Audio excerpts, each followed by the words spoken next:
Bem-vindo ao podcast Estrangeiros e Peregrinos. A mensagem de hoje será apresentada por Dennis Allen.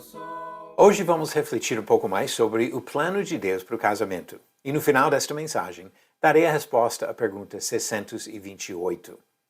No seu valioso ensinamento sobre o casamento, o apóstolo Paulo citou palavras que descrevem a mudança de lealdade quando alguém se casa. Ele escreveu em Efésios 5, versículo 31, Eis porque o homem deixará o seu pai e a sua mãe e se unirá à sua mulher, tornando-se os dois uma só carne. Essas palavras foram pronunciadas inicialmente por Deus, quando ele criou o primeiro casal, em Gênesis capítulo 2. As mesmas palavras foram reforçadas por Jesus, em Mateus 19 e Marcos capítulo 10.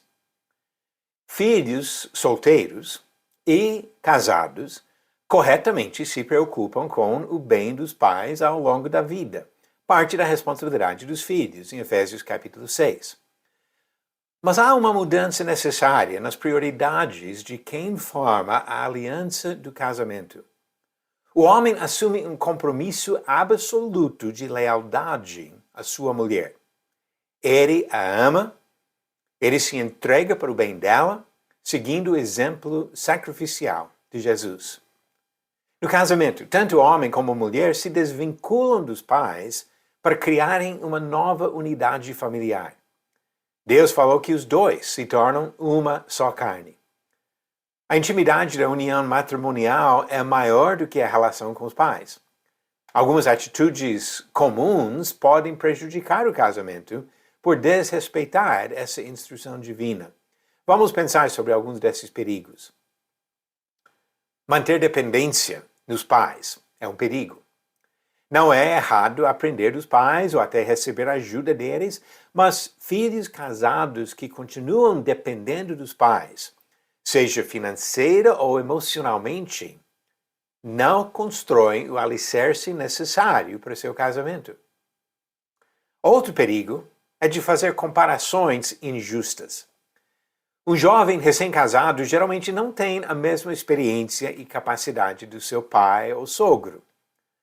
A mulher não deve rebaixar o marido por não ser igual ao pai dela. Uma mulher recém-casada pode não fazer algumas tarefas, cozinhar, por exemplo, da mesma maneira que sua sogra faz. Mas comparações negativas não servem para incentivar o crescimento e desenvolvimento da pessoa.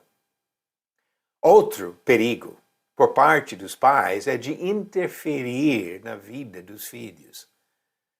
Pais podem estar dispostos a ajudar e podem dar bons conselhos, mas precisam se limitar na sua influência no casamento. Os pais aprenderam muitas lições por erros e acertos, e os filhos merecem as mesmas oportunidades para aprender pela experiência. Há também um perigo de fazer críticas não construtivas. Pais que criticam genros e mães que apontam os defeitos das noras contribuem ao ressentimento e podem causar atritos que põem casamentos e famílias em risco. E outro perigo, apoiar filhos quando erram. Pais que justificam os erros dos filhos ou oferecem refúgio quando estes fogem do casamento estão facilitando a destruição de famílias. Tentar proteger o filho das consequências dos seus erros geralmente o condena a cometer outros até mais graves. Deus falou que o homem deixa pai e mãe e se une à sua mulher. Pais e filhos precisam respeitar a independência do casal. Você acertou a pergunta 628? O jovem Saulo de Tarso, ou Paulo, foi instruído por qual mestre em Jerusalém? Alternativas A. Nicodemos, B. Hillel, C. Gamaliel ou D. Caifás. A resposta certa, alternativa C. Gamaliel. Como Paulo mesmo disse em Atos 22, versículos 2 e 3.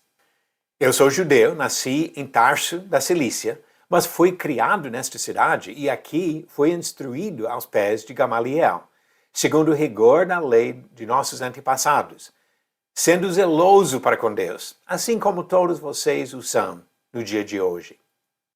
E a nova pergunta 629. Qual sacerdote velho, cego e pesado morreu quando ouviu que a Arca da Aliança foi perdida em uma batalha? Alternativas: A. Eli, B. Arão, C. Samuel ou D. Eleazar. A resposta vem no final do episódio 630. Quando nós entramos na aliança do casamento, a lealdade muda. Continuamos amando e ajudando os pais, mas a lealdade principal de uma relação humana agora ficou entre marido e mulher.